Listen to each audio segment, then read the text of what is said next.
जस्तै हाम्रो माइक्रोसफ्ट एक्सेलले चाहिँ सबै कुराहरू इङ्ग्लिस डेटमा रेकर्ड राख्ने गर्छ। नेपाली डेटलाई चाहिँ रिकगनाइज गर्दैन।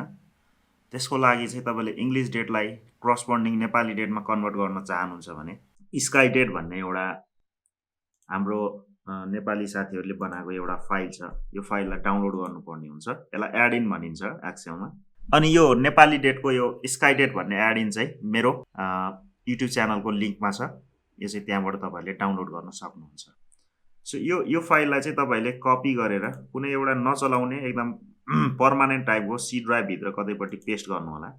यसरी पेस्ट गरिसकेपछि तपाईँले यहाँबाट यो फाइललाई आफ्नो एक्सेलमा एड इन गर्नुपर्छ। त्यसको लागि फाइल यहाँनिर अप्सन भन्ने भेट्नुहुन्छ। फाइल अप्सन, अप्सनमा यहाँ तलपट्टि एड इन्स भन्ने भेट्नुहुन्छ। एड इन्समा गएर यहाँनिर तपाईँले थप्नको लागि म्यानेजमा जान सक्नुहुन्छ। गोमा क्लिक गरेर एन्ड देन तपाईँ ब्राउज गरेर तपाईँले जुन ठाउँमा त्यसलाई सेभ गर्नुभएको छ त्यसलाई लोकेट गरेर ओपन गर्नुहोस्।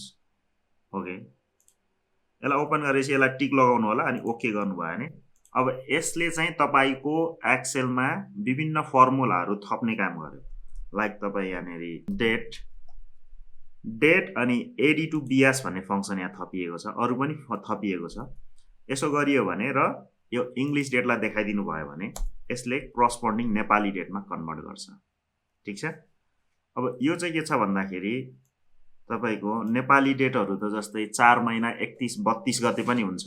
त्यस कारणले गर्दाखेरि नेपाली डेट चाहिँ अलिकति कम्प्लिकेटेड चाहिँ छ।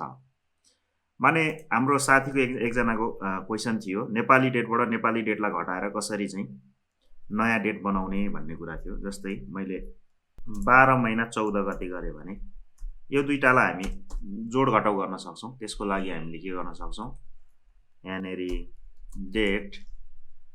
डेट बिएस डेट डिफरेन्स भन्ने चाहिँ फङ्सन छ। यो चाहिँ जुन हामीले स्काइडेट भन्ने फङ्सन हाल्यौँ त्यसको कारणले आएको हो।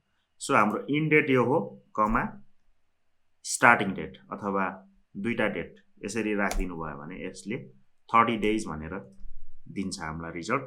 र नेपालीमा भएकोलाई इङ्ग्लिसमा पनि कन्भर्ट गर्न सक्छौँ। डेट अब तपाईँले जानु पर्यो बिएस टु एडी। सो यसलाई देखाइदिनुहोस्। अब चाहिँ यसले नेपाली डेटलाई अङ्ग्रेजी डेटमा कन्भर्ट गरेको छ।